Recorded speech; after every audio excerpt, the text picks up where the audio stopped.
Welcome to the Museum of Boring Things. Here, ordinary objects rest beneath the dust of time, gently sheltered in the muted glow of forgotten meanings. Each piece is carefully catalogued. A subscription merely records your name in the guest book. Tonight's exhibit is the pencil, shaped without flourish, born in shadow, yet indispensable in daily life, a quiet relic of anonymous brilliance. Let your thoughts uncoil, your breath soften. Should sleep arrive before the story ends, consider it a quiet gift from the collection. Now, let us open the glass case. Before it became a tool for thought, the pencil began as a coincidence of carbon and erosion. Somewhere near Borrowdale in Cumbria, England, in the early 16th century, shepherds noticed a strange, dark substance poking from the roots of a tree felled in storm-soaked soil. It marked their hands. It marked their sheep. And when rubbed across parchment, it whispered gray lines like ash on ice. That substance was graphite, then unknown, then unnamed. Not lead, though it was mistaken for it for centuries. Just pure, solid graphite, silky, smudging, strangely heavy for its appearance. The air in that valley still smells of wet moss and iron. The earliest pencils were nothing more than raw shards wrapped in string. To sharpen them, you tore away the string like peeling fruit skin. A practice so fragile it resembled writing with a twig held by memory alone. By 1565, a Swiss naturalist named Conrad Gessner suggested enclosing the graphite in wood, not for elegance, but for grip, for the intimacy of hand and line. And so the idea of the pencil emerged not from invention, but from mitigation. Not progress, but steadiness. The room dimmed slightly as if tracing the age of the idea itself. Carpenters in England began slicing cedar, hollowing slivers, placing graphite between them like a spine. They pressed the halves together with animal glue. And so was born the first true wooden pencil, humble, hand-cut, and faintly scented of resin. There was no eraser, no color, only the quiet gray of potential. To write, one needed to pause, sharp, and think. Each motion bore weight. The faint hush of felt gloves brushes the glass. For centuries, England guarded its graphite mine jealously.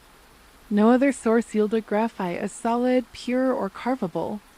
Other nations ground theirs to powder, mixed it with wax or sulfur, and shaped brittle sticks that broke under pressure. A pencil then could be an object of trade secrecy. An English pencil was something else entirely. A straight-backed shadow, reliable as breath. A French officer named Nicolas Jacques-Conti changed everything during Napoleon's reign. Blocked by war from importing English graphite, he devised a recipe in 1795, powdered graphite mixed with clay, fired in kilns. This allowed control over hardness, shade, precision.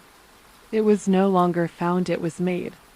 And so the modern pencil was born, baked, balanced, calibrated like a slow exhale. The whispered glide of a curator's sleeve moves past labels in muted brown. Around 1812, American entrepreneur William Monroe began producing pencils in Concord, Massachusetts. They were octagonal, hand-shaped, tools of literacy and expansion. But it was Joseph Dixon in the mid-19th century who scaled production. His factory would later produce millions. Pencils crossed oceans. They entered schoolhouses, rail depots, counting desks, map rooms, in pockets, behind ears, between teeth. And always they waited for a thought to pass through them. The wood, too, evolved. Red cedar became the standard in America, straight-grained, fragrant, forgiving to blades. When that supply waned, pencil makers turned to incensed cedar, grown in California's forests. Pencil slats were milled, seasoned, shaped, not unlike violin bodies, only they sang in silence, the sound of drawers opening, the faint resistance of graphite to paper, small personal noises, a whisper beneath speech. Each pencil was now a composite of decisions. Not merely a rod, but a precisely engineered compromise between texture, tone, and tolerance. Graphite and clay, fired together, formed a brittle core neither too soft to smear nor too hard to scratch. The ratio determined everything. More clay meant a harder mark.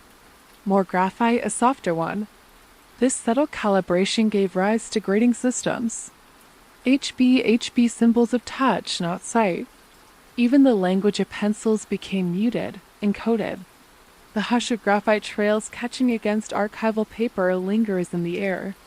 By the late 19th century, machinery had replaced knives and glue. The pencil became cylindrical, not octagonal, formed by rotary saws, shaped by jigs, and pressed by custom molds. Factories in Germany, particularly Faber-Castell, Staedtler, and Lyra led the charge, perfecting not only output but identity. Each brand bore a lacquered finish, stamped name, and sometimes a gold cap, as if to say, I know I am ordinary, but I remember where I came from. These were not decorations, but uniformed humility. In America, Dixon Ticonderoga became ubiquitous, its yellow barrel and green ferrule a classroom standard. Why yellow? Perhaps to evoke prestige. The best graphite came from China, and yellow was the imperial color, so yellow it was. The reason faded, the color remained. Now it signals reliability, school bells, the hush before a test begins. There is something almost sacred about the pause before lead touches paper, a ritual embedded in silence. The whisper of fingertips passing over worn pencil boxes sounds soft as moth wings. The eraser appeared much later. At first, mistakes were removed with breadcrumbs. Literal bread rubbed into paper, lifting marks like ghosts. Then in 1770, an English engineer named Edward Nairn discovered natural rubber could do the job with more grace. By 1858, Hyman Littman patented the first pencil with eraser attached, though the patent was later invalidated.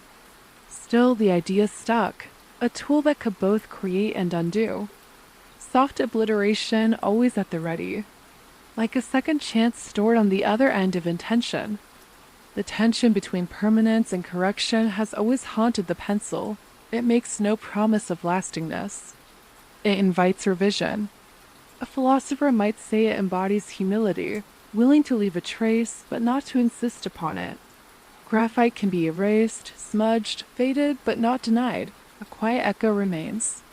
The subtle crumbling of graphite particles sounds faintly like distant rain on glass. As the 20th century unfolded, the pencil found itself enlisted. During wars, it served in field notebooks, sketching terrain, scripting coded instructions. Soldiers tucked them in boots, medics wrote on bandages. The pencil did not jam. It needed no ink, no pressurized cartridge, only a surface and a moment. In that simplicity lay resilience. Like a librarian juggling feathers in a storm, it persisted without fanfare. Artists, too, found sanctuary in its restraint. Leonardo da Vinci had drawn with metal-point silver and lead leaving ghostly trails on prepared paper. But the pencil, with its grays and gradients, allowed the hand to wander. Dürer, Ingres, Seurat each relied on it for studies, sketches, soul-scrapings. Not performance, but preparation. A liminal tool between thought and execution. And then the school's millions of desks, millions of hands. Pencils worn to stubs, chewed at the ends, passed between friends. They became symbols of childhood, of testing, of quiet concentration, of the universal sound of writing when the room is silent but for the low hum of minds in motion. The faint scrape of graphite on recycled exam paper echoes like distant whispers in an empty corridor. Industrial expansion in the mid-20th century transformed the pencil from crafted tool to quiet constant. Factories in America, Germany, Japan, and later Brazil and China poured millions of units per day through rotary mills and extrusion presses. Automation had reached the graphite core itself. Machines mixed powdered graphite and clay with water, pressed the paste through dies, cut it into strands, and baked it in long, whispering kilns. Each stick emerged black, brittle, and silent like the spine of a forgotten book. The barrels, too, were no longer hand-carved. Incense cedar chosen for its workability and smell arrived at mills in long, dry slats. Each slat carried grooves, into which the leads were laid like bones into beds. A second slat sealed the sandwich, and blades trimmed the shape. Hexagonal cuts allow grip without rolling. A circle is smooth, but a hexagon listens to the fingers. One could almost hear the faint click of slats being pressed and cut like distant typewriters in another room. Then came the paint, yellow, black, sometimes red. Lacquer was layered 12 times or more. Each coat sealed the wood, disguised imperfections, and marked allegiance yellow for standard, black for professional, maroon for drafting.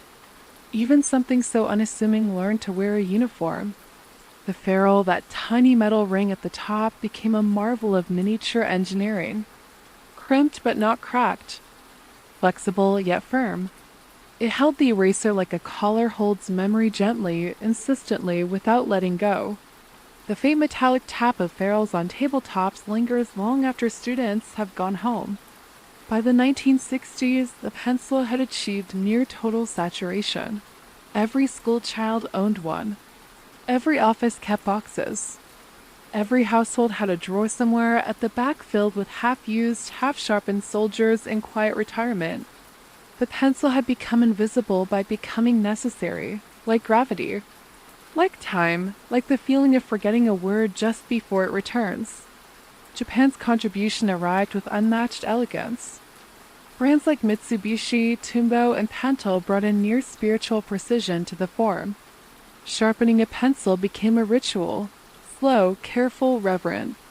Their leads glided like silk-soft, deliberate, soundless. The tactile feedback was tuned like an instrument. One did not simply write one inscribed breath onto silence.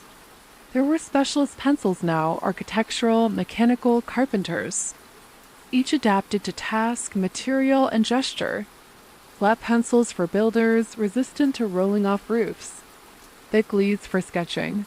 Fine needle-like points for blueprints.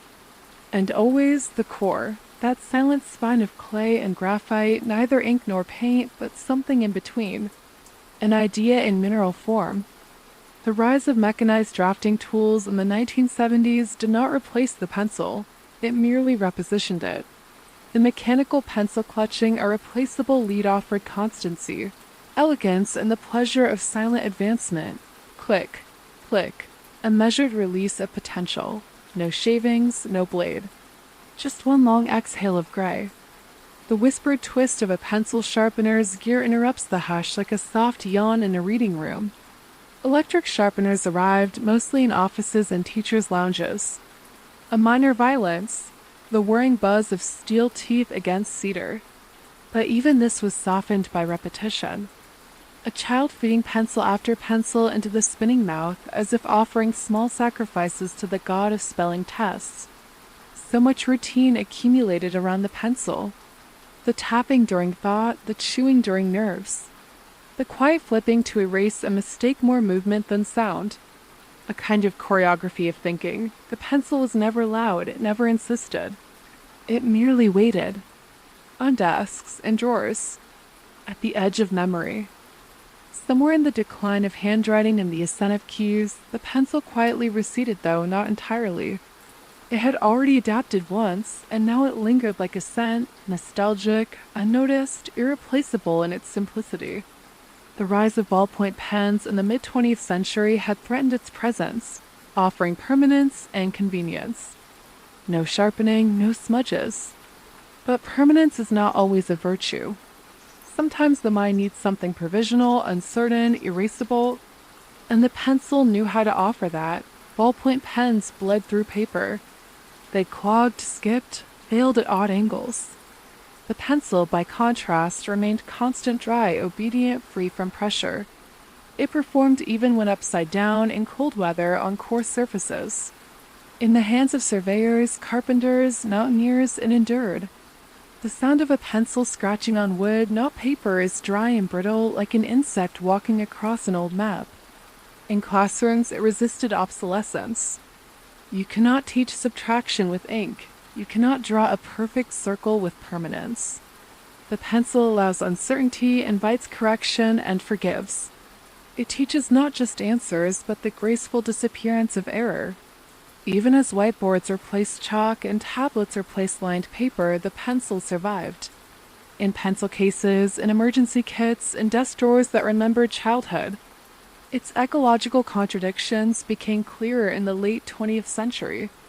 Each wooden barrel meant a felled tree-red cedar groves reduced to blanks and slats. Each eraser required rubber or plastic. each ferrule a crimp of mined metal. Mass production and rendering the pencil ubiquitous had scattered its components across continents. A single Dixon might unite California cedar, Sri Lankan graphite, Malaysian rubber, and Chinese labor. A quiet object made global. And yet, in contrast to its competitors' plastic pens, disposable markers, the pencil remains curiously circular. When used completely, it vanishes. No refill, no cartridge. Just the trace of use, like footprints in snow. A pencil asks only to disappear properly. The quiet scrape of an eraser clearing a line leaves behind that gentle pink dusk, a residue of thought withdrawn. And still it waits, ready to return. Faber-Castell, among the oldest pencil companies still in existence, began cultivating its own cedar plantations, an attempt to close the circle. They treated the pencil not just as product, but as lineage. Their archives preserve 19th century models like pressed flowers, still sharp, still silent. To sharpen one now would be to break time. Collectors emerged. Some hoarded vintage advertising pencils. Others sought limited editions with rare woods, Japanese calligraphy, or commemorative embossing. There were pencils made for astronauts, pencils of pure graphite, pencils of compressed color, each a variation on the same hushed idea, a point, a line, a vanishing. The faint scent of cedar curls from a shaving, warm as an old cabinet. In literature, the pencil became symbol. Writers spoke of first drafts in pencil. Diaries were written in pencil for their intimacy. A pencil is not a voice, it is a whisper. And in whispers, we tell the truth more gently. The mechanical pencil, meanwhile, carved out a parallel history. Its refinement grew sleek, metallic, surgical. Engineers and architects adopted it like a scalpel. Leads were measured in millimeters, 0.5, 0.7, 0.9 each, suited to a different pressure of hand. There was no sharpening, only advancement. Click, click, as if thought could be metered. The hush of graphite cylinders sliding into plastic chambers feels like preparing an instrument before a nocturne. By the 21st century, the pencil had become quiet background, part nostalgia, part utility. Digital styluses attempted to replace it, simulate its weight and give. But even the best approximations lack something, the subtle yield of wood, the friction of resistance, the warmth of a tool that wears down with you. Its survival is not a defiance of modernity. It is a refusal to rush. No battery, no update. No off switch. Just the soft murmuring promise of graphite waiting for your hand. Among the uncounted virtues of the pencil is this: it never betrays you. Ink may smudge, freeze, explode. Digital devices may crash, flicker, refuse to respond. But the pencil continues so long as there is a surface and a little length left to hold. It does not resist when pressed too hard. It breaks, but not from spite. And even broken, it can be sharpened. Some lives, one suspects, followed the same logic. There were innovations in pencil chemistry, of course. Waterproof graphite formulations, specialized archival leads. Green label eco-pencils free of lacquer, glued with casein or soy. But these were marginal shifts. The core design endured, unchanged in essence, the 1800s. A wooden shaft, a graphite heart, an eraser. Nothing more. Nothing less. The whispered turn of a manual sharpener sounds faintly like a breath between thoughts. In certain trades, the pencil held out longer than anywhere else. Tailors, for instance, still mark chalk lines with soft graphite when drafting patterns. Carpenters notch measurements on raw timber. Surveyors on wind-blown terrain still trust a pencil over any stylus. It needs no calibration, no electricity. It answers only to the hand. Even in space, pencils played a curious role. Early astronauts used them, until engineers raised concern. Graphite dust in zero gravity might clog instruments or flow into air filters. So the famed space pen was developed, yet the pencil had arrived first. As always, quietly, efficiently, with no need to prove itself. Like a monk who enters the chapel hours before the sermon. The quiet brush of graphite on vellum resembles the settling of ash. Animators, cartoonists, storyboard artists all began with pencil. Even in the age of digital rendering, many start their lines on paper, scanning later. There is a feedback in friction, a knowledge that flows from resistance. And so, from sketch to scene, the pencil remains the first actor on the stage. There have been pencil museums. In Keswick, England, near the site of the original graphite mine, a small, dim-lit institution preserves the story. You may find the world's longest pencil there, 26 feet of novelty and reverence. It cannot write, but it remembers. And sometimes that is enough. Elsewhere, in forgotten drawers, vintage pencils lie unsharpened for decades. Advertising slogans faded, paint flaked, ferrules bent. But inside, the graphite remains whole intact, untouched, waiting, like a letter never sent. One might wonder how many pencils the world has known. Estimates suggest over 20 billion are produced every year, enough to circle the earth dozens of times if laid end to end. An empire of gray and cedar assembled in silence. And yet for all this, most are not remembered. Few pencils become heirlooms. They are meant to vanish. A tool of transition, not destination. The soft creak of a drawer opening then closing marks the pencil's rhythm in modern life. There is something strange in how little ceremony surrounds its death. Pens run dry and we notice. Keyboards fail and we curse. But a pencil simply shortens until it can no longer be held. It leaves nothing behind but a shaving, a mark, a silence. At a certain point, the pencil becomes too small. Too little to hold, too light to control.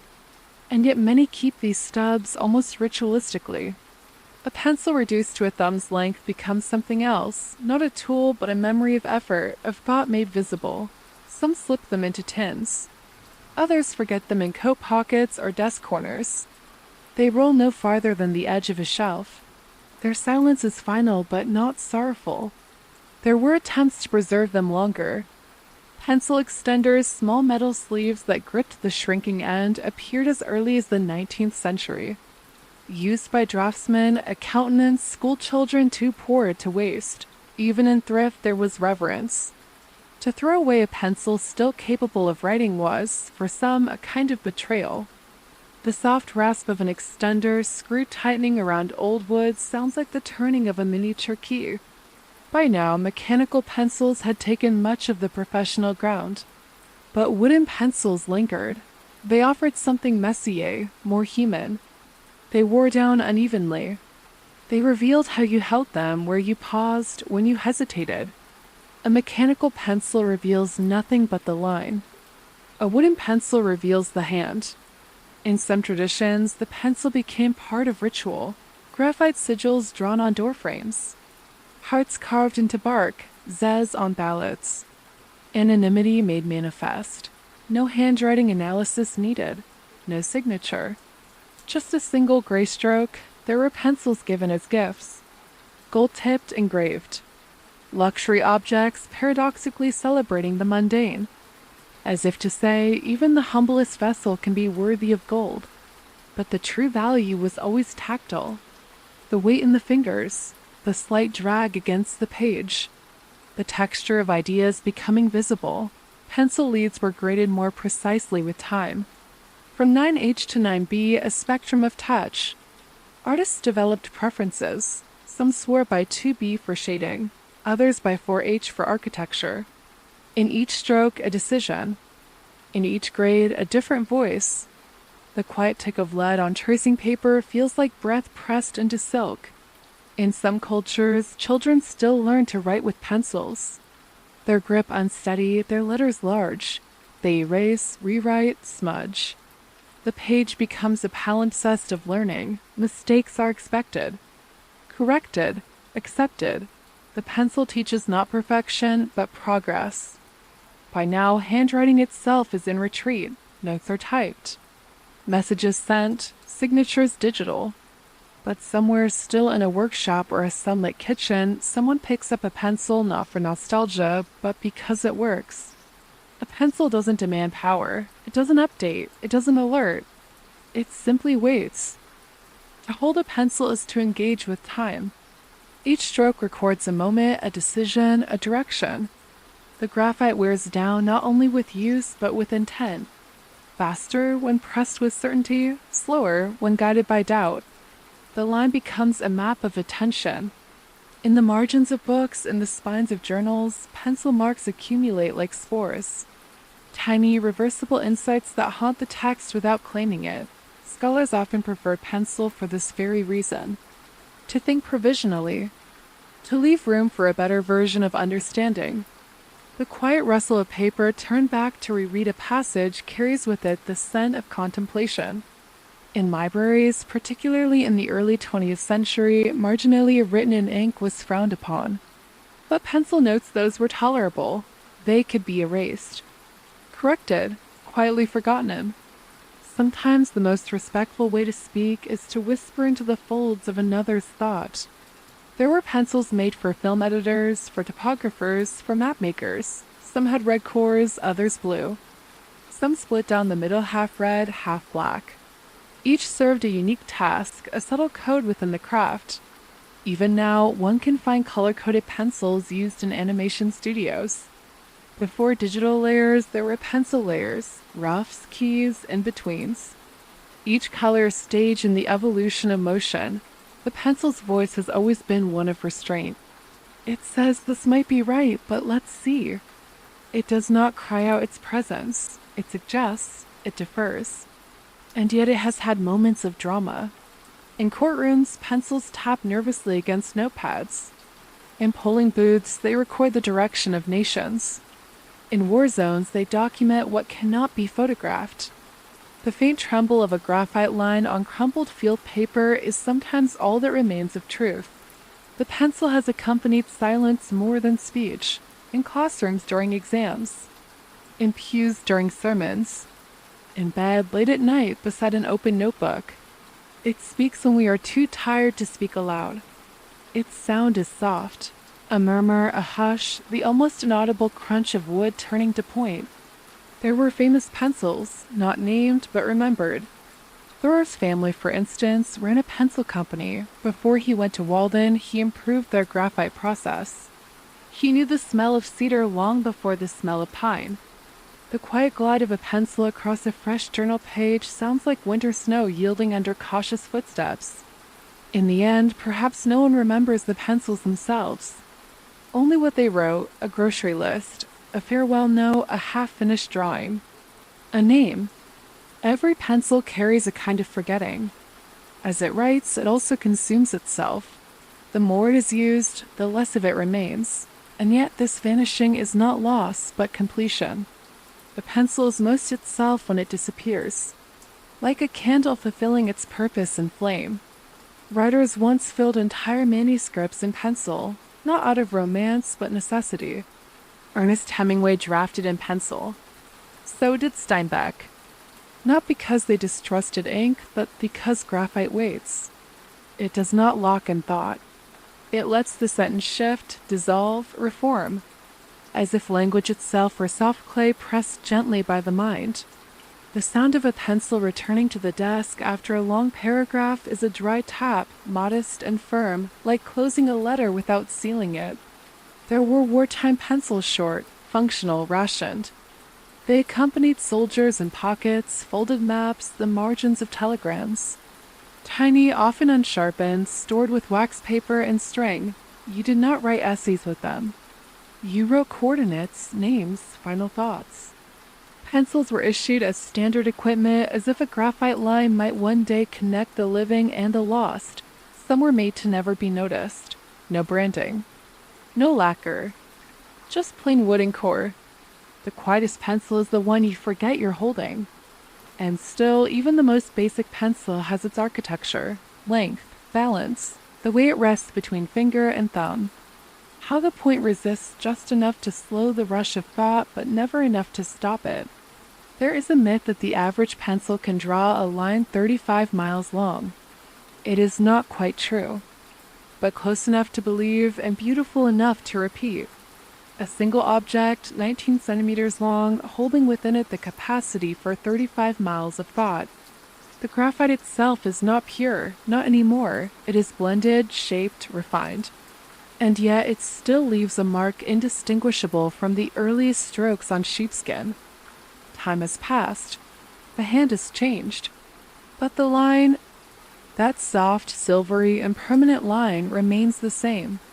The sigh of wood shaving against steel is the sound of return, to simplicity, to beginning. Children still draw suns with pencils.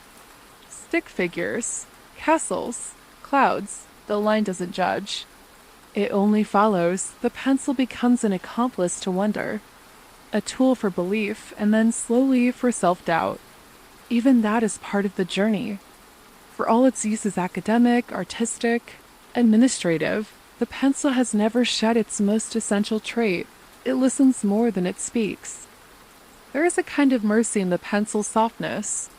Where a pen commits, a pencil considers. Its lines are lighter, more tentative, as though language were something you approached, not declared. Even bold strokes carry the possibility of erasure. It allows you to be wrong without punishment. In offices of the mid-century world, pencils became shorthand for process. Memos drafted in pencil were not yet real. They were pre-decisions, trial outlines. Pencil meant, this is still becoming. The clatter of typewriters was final. The whisper of pencils was possibility. Every rubber smear across the page became a ritual of beginning again. There were checklists, ledgers, construction plans, marginal notes beside printed contracts. All in pencil. Because tomorrow might change the numbers, might alter the angle, might soften the mind.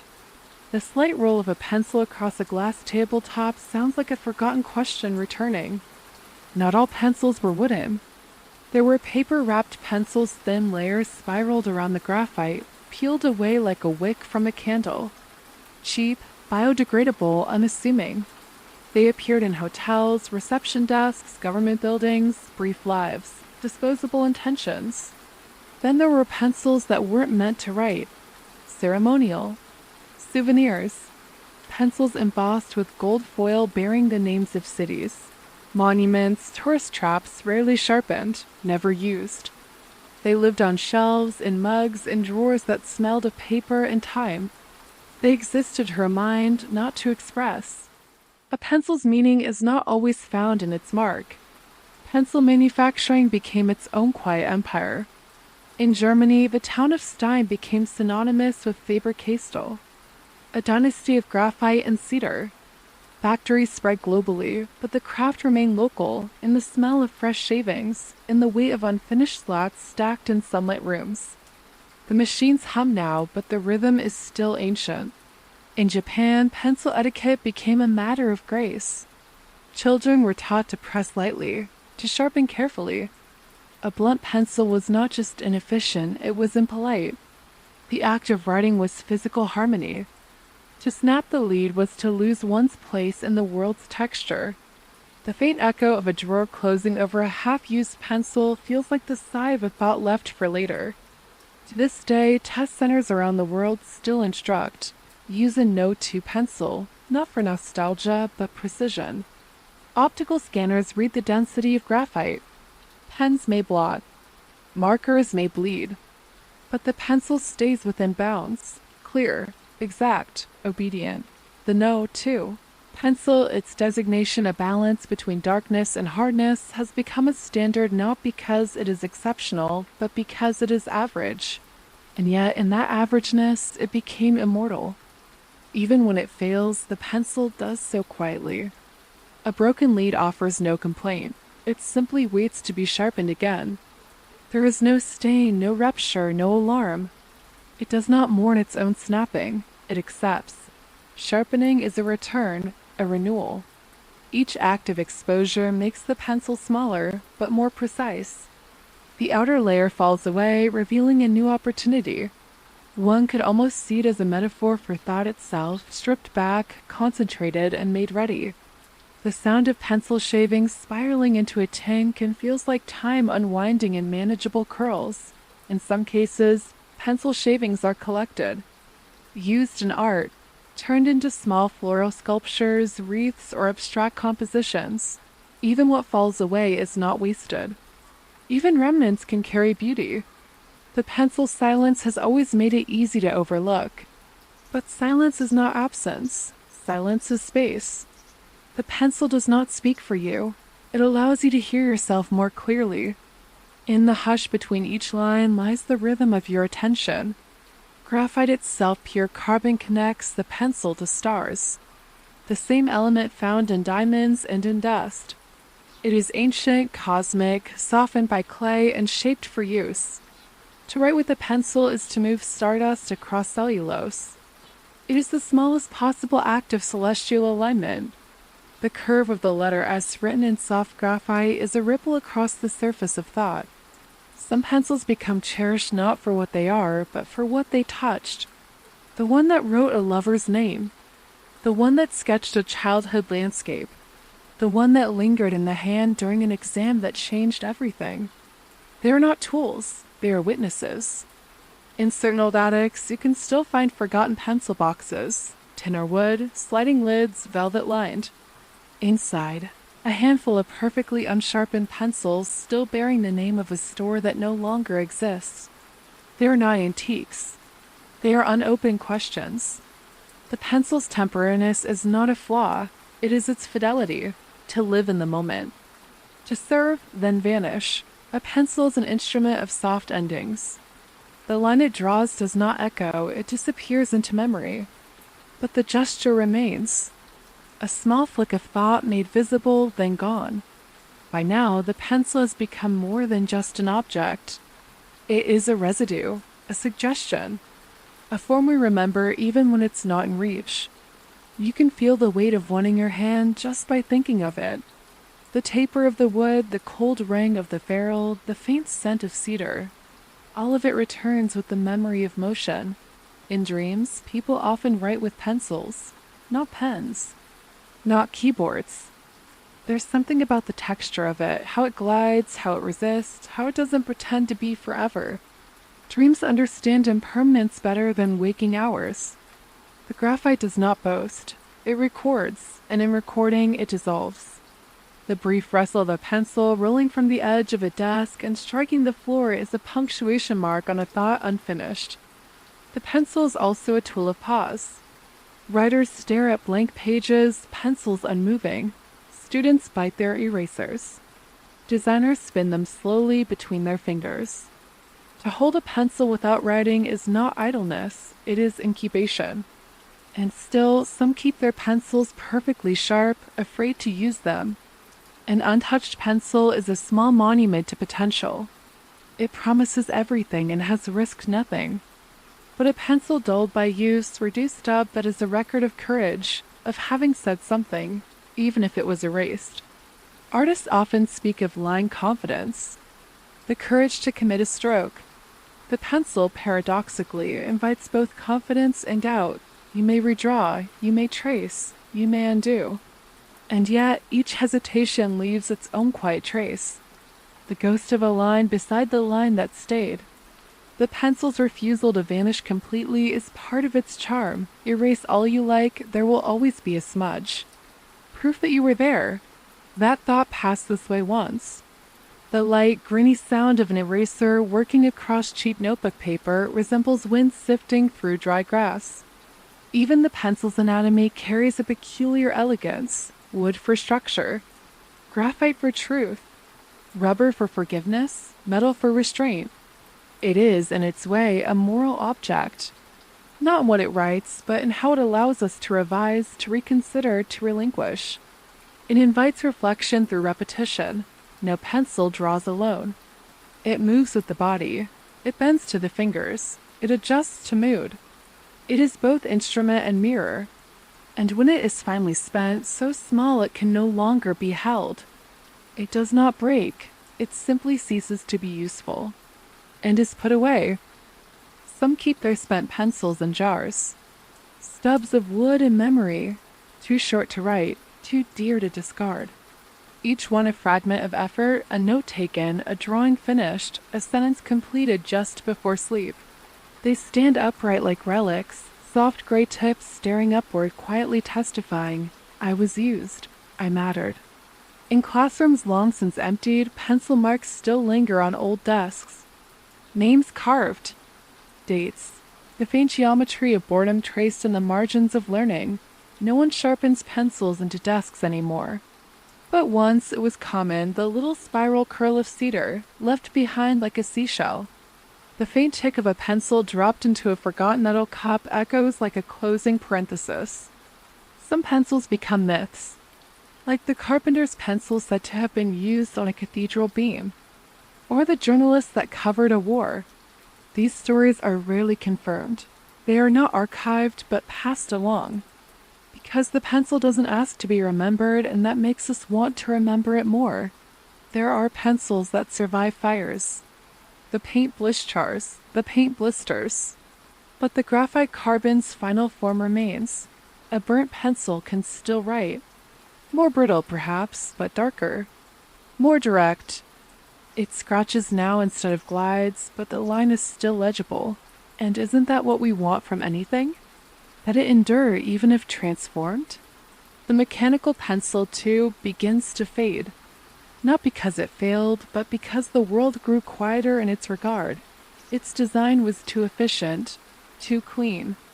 It lacked the decay, the ritual, the mortality. No wood, no scent, no shaving.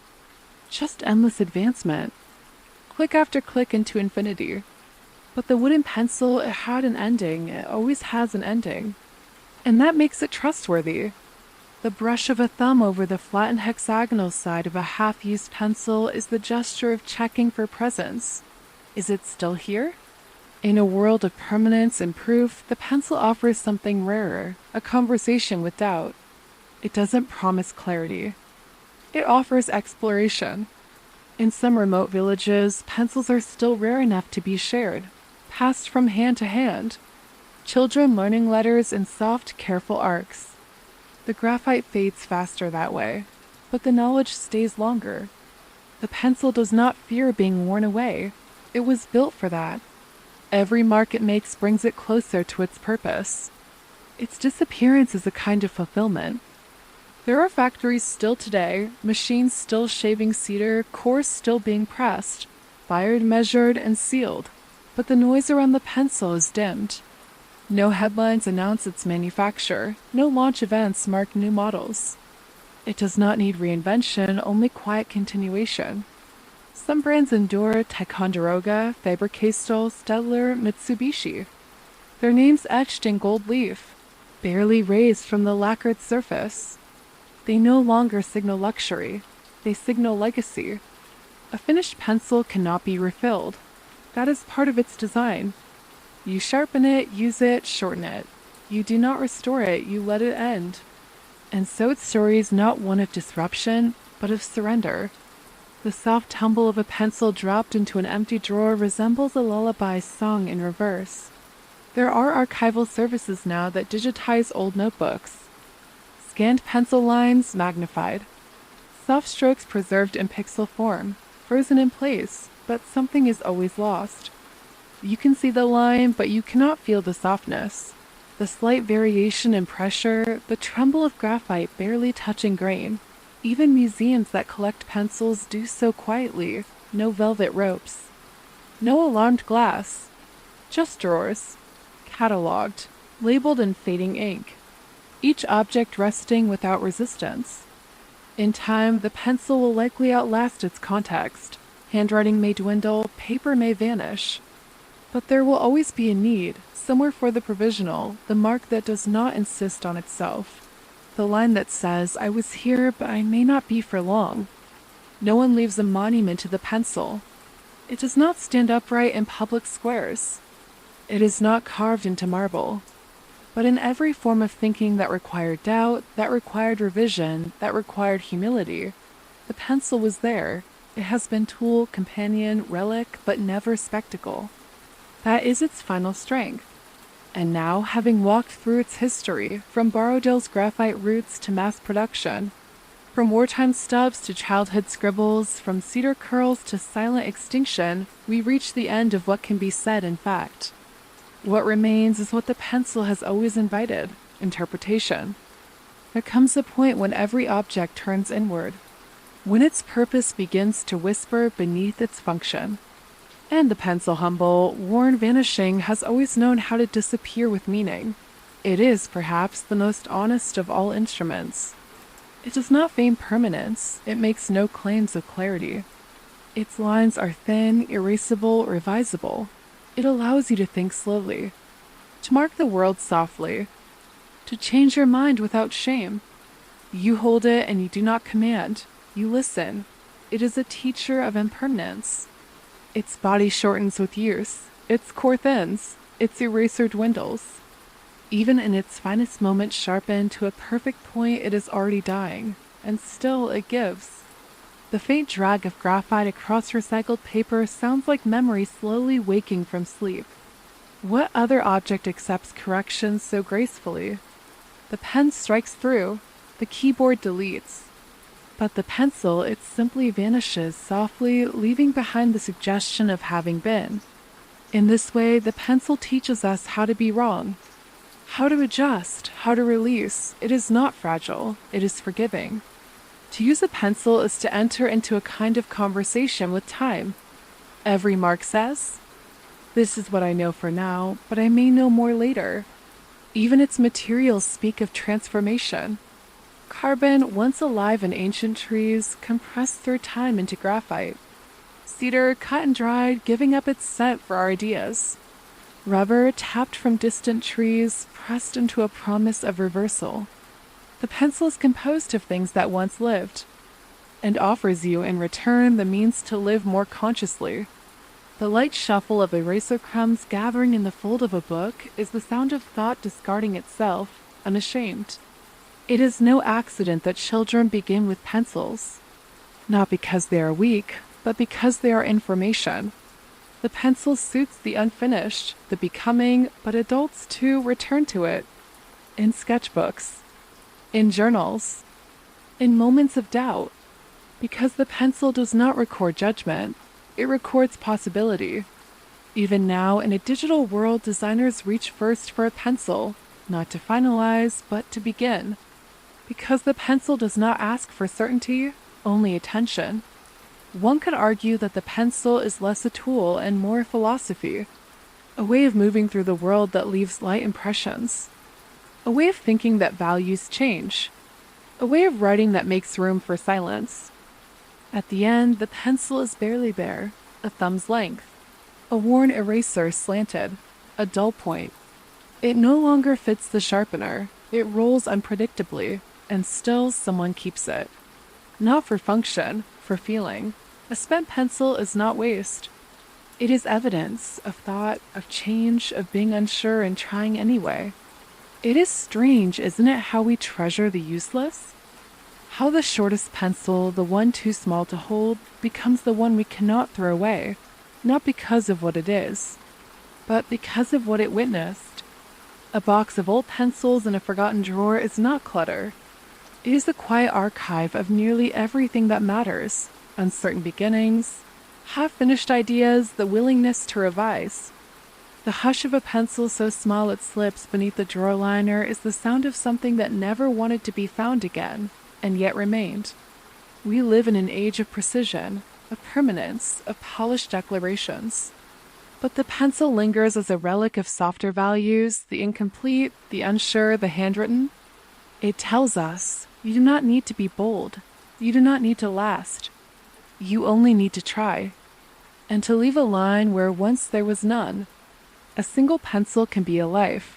Not metaphorically. Literally, it writes, it wears down, it carries all it can, and then it rests. No resistance, no spectacle, only quiet disappearance. And when it is gone, we rarely notice. The pencil accepts that. It never asks to be seen, only to be used. Perhaps that is why it endures. Because it does not demand reverence. It offers readiness. And so the pencil, shaped without flourish, born in shadow, worn smooth by attention and time, rests again soft in memory, flexible in meaning, always ready to begin anew.